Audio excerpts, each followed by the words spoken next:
ನೋಡಿ ನಾನು ಇನ್ನೊಂದು ಹೇಳ್ತೀನಿ. ನಾನು ಹೇಳೋದು ನಾನು ನಿಮ್ಮ ಎಲ್ಲ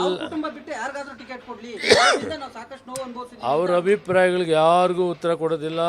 ಸುಧಾಕರ್ ಮಂತ್ರಿ ಇದ್ದಾನೆ, ಅವರವ್ರ ಇಷ್ಟ ಬಂದಿದ್ದು ಅವ್ರ ತೀರ್ಮಾನಗಳು ತಗೊಳ್ಳಿ. ನಾನು ಒಂದೇ ಮಾತಿನಲ್ಲಿರ್ತೀನಿ, ನನಗೆ ಯಾವ ಪ್ರಶ್ನೆಗೂ ನಾನು ಉತ್ತರ ಕೊಡಲ್ಲ. ಒಂದೇ ಪ್ರಶ್ನೆ ನಾನು ಅಪೀಲ್ ಮಾಡ್ತೀನಿ, ಕಾಂಗ್ರೆಸ್ ಪಕ್ಷ ಕರ್ನಾಟಕ ರಾಜ್ಯದಲ್ಲಿ ಮತ್ತೆ ಪಾರ್ಲಿಮೆಂಟನ್ನು ಗೆಲ್ಲಬೇಕು. ಅತ್ಯುತ್ತಮವಾದಂಥ ಕಾರ್ಯಕ್ರಮವನ್ನು ಮ್ಯಾನಿಫೆಸ್ಟೋಲ್ಲಿದ್ದವು ಕೊಟ್ಟಿದ್ದೀವಿ. 5 ಗ್ಯಾರಂಟಿಯನ್ನು ಕೊಟ್ಟು ಜಾರಿ ಮಾಡಿದ್ದೀವಿ. ಮುಖ್ಯಮಂತ್ರಿಗಳು ಉಪಮುಖ್ಯಮಂತ್ರಿಗಳು ಈ ಕೆಲಸವನ್ನು ಯಶಸ್ವಿಯಾಗಿ ಮಾಡಿದ್ದಾರೆ. ನಾವೆಲ್ಲ ಪಾತ್ರವಹಿಸಿ ಕೆಲಸ ಮಾಡಿದ್ದೀವಿ. ಗೆಲ್ಲೋದು ಅನುಕೂಲವಾಗಿದೆ. ನಾವು ಎಲ್ಲ ಸೀಟುಗಳು ಗೆಲ್ಲುವಂಥ ಪ್ರಯತ್ನ ಮಾಡೋಣ. ನಾನು ಎಷ್ಟು ಜನ ಇವತ್ತು ರಾಜೀನಾಮೆ ಕೊಡೋಕ್ಕೆ ಹೋಗಿದ್ದಾರೆ ಅವ್ರ ಬಗ್ಗೆ ನಾನು ಚಕಾರ ಎತ್ತೋದಿಲ್ಲ. ಮುಖ್ಯಮಂತ್ರಿಗಳು ಮತ್ತು ಅಧ್ಯಕ್ಷರು ಇಬ್ಬರು ಕೂಡ ಸೇರಿ ಮಾತಾಡ್ತಾರೆ. ನಾನೇನು ಕೂಡ ಹೇಳಲ್ಲ, ನಿಮಗೆ ಇಷ್ಟಕ್ಕಿಂತ ಹೆಚ್ಚಿಗೆ ಹೇಳಲ್ಲ. ನಾನು ಶಿಸ್ತಿನ ಸಿಪಾಯಿ ಆಗಿದ್ದೀನಿ.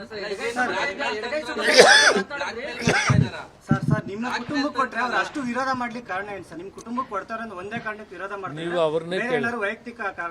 ನಾನೇ ಸಾಕಷ್ಟು ಜನ MLAಗಳು ಮಾಡಿದ್ದೀನಿ, MLCಗಳು ಮಾಡಿದ್ದೀನಿ. ನಾನು ಅವ್ರ ಬಗ್ಗೆ ಯಾರು ವೈಯಕ್ತಿಕವಾಗಿ ಮಾತಾಡೋದಿಲ್ಲ. ಬಹುತೇಕ ನೀವೇ ಅವ್ರ ಹತ್ರ ಹೋದರೆ ಏನೇನು ತೊಂದರೆಗಳಾಗಿದೆ ಅಂತ ತಿಳ್ಕೊಂಡ್ರೆ ಅವಾಗ ನಾನು ಉತ್ತರ ಹೇಳ್ಬೋದು. ನನ್ನ ಪ್ರಕಾರ ನಾನು ಯಾರಿಗೂ ಏನೂ ತೊಂದರೆ ಮಾಡಿಲ್ಲ. ಕಾಂಗ್ರೆಸ್ ಗೆಲುವು ಮೇಲೆ ಈ ಒಂದು ಬೆಳವಣಿಗೆ ಪರಿಣಾಮ ಬೀರುತ್ತಾ ಅಂತ ನಿಮಗೆ ವೈಯಕ್ತಿಕ ಒಂದಷ್ಟು ಪದ ಬಳಕೆ ಮಾಡಿದ್ದಾರೆ. ನಜೀರ್ ಅಹಮದ್ ಪುಟಕೋಸಿ ಅನ್ನುವಂಥ ಶಬ್ದ ಬಳಕೆ ಮಾಡಿದ್ದಾರೆ. ಅವರು ಸಚಿವರಾಗಿದ್ದರೆ ನೀವು ಬ್ಯಾಗ್ ಹಿಡ್ಕೊಂಡು ಹೋಗ್ತಿದ್ದೀರಿ ಅನ್ನುವಂಥ ಮಾತನ್ನ ಹೇಳಿದ್ದಾರೆ. ನಾನು ಯಾವುದಕ್ಕೂ ಉತ್ತರ ಕೊಡೋದಿಲ್ಲ. ನಾನು ಕೆಳಮಟ್ಟಕ್ಕೆ ನಿಂತು ಅವ್ರಿಗೆ ಉತ್ತರ ಕೊಡೋ ಮಟ್ಟಕ್ಕೆ ಹೋಗಲ್ಲ. ರಾಷ್ಟ್ರ ಮಟ್ಟದಲ್ಲಿ ರಾಜಕೀಯ ಮಾಡಿದ್ದೀನಿ. 10 ವರ್ಷ ಕೇಂದ್ರದಲ್ಲಿ ಮಂತ್ರಿ ಇದ್ದೀನಿ. 28 ವರ್ಷ ಸತತವಾಗಿ ನಾನು ಪಾರ್ಲಿಮೆಂಟ್ ಮೆಂಬರ್ ಆಗಿದ್ದವನು. ಇಂಥವೆಲ್ಲ ಸಣ್ಣ ಬಣ್ಣದ ಮಾತಾಡ್ತಾರೆ. ಅವ್ರ ಕೋಪದಲ್ಲಿ ಮಾತಾಡಿದ್ರೆ ಅವಕ್ಕೆಲ್ಲ ನಾನು 100ಕ್ಕೆ 100 ಗೆಲ್ತೇನೆ. ಅವರೆಲ್ಲ ಸಹಕರಿಸಬೇಕು, ಎಲ್ಲ ಒಟ್ಟಿಗೆ ಹೋಗಿ.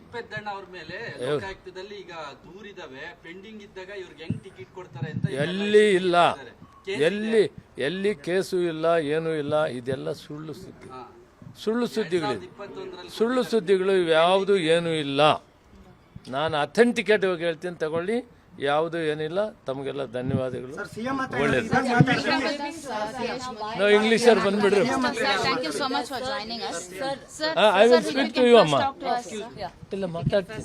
ಎಸ್ ಅವ್ರದ್ದಾಗಲಿ ಆಮೇಲೆ ನಿಮ್ಮ